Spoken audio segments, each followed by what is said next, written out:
stai dormendo nella vita mia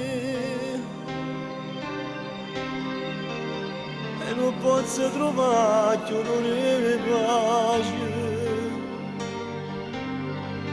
non mangio più, non dormo più, pensando a te, ma dopo più ci ha depigliato tutte cose mie. Ma sono stata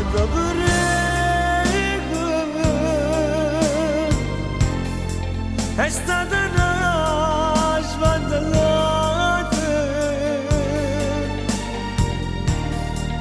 dai non mi ricattare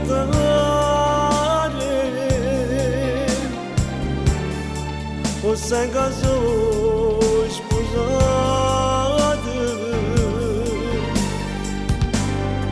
perché mi fa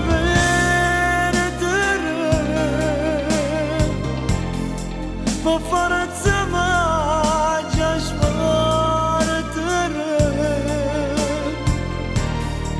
ma questo non può esistere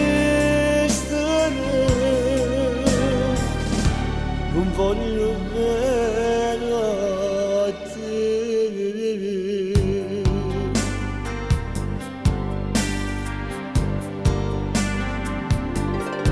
ma stai dicendo che aspetterò figlio e mi fa capire figlia mia non mi brugna la semesta ma che fame mi scorda mi ricerca che ha fatto te mamma la semesta ti prego è stata una svantaggiata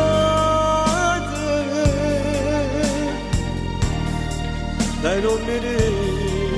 ricattare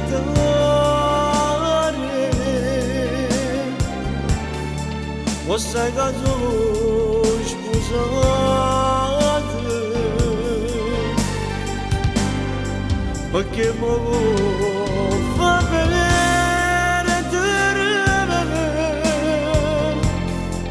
o fare zama già spartere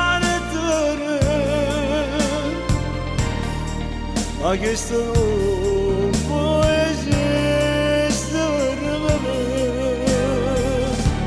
non voglio bene a te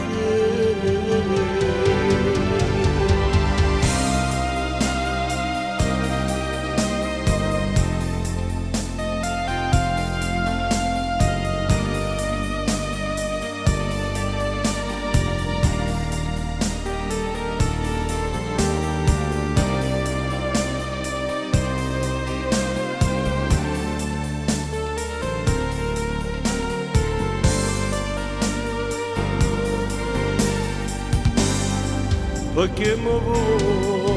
fa bene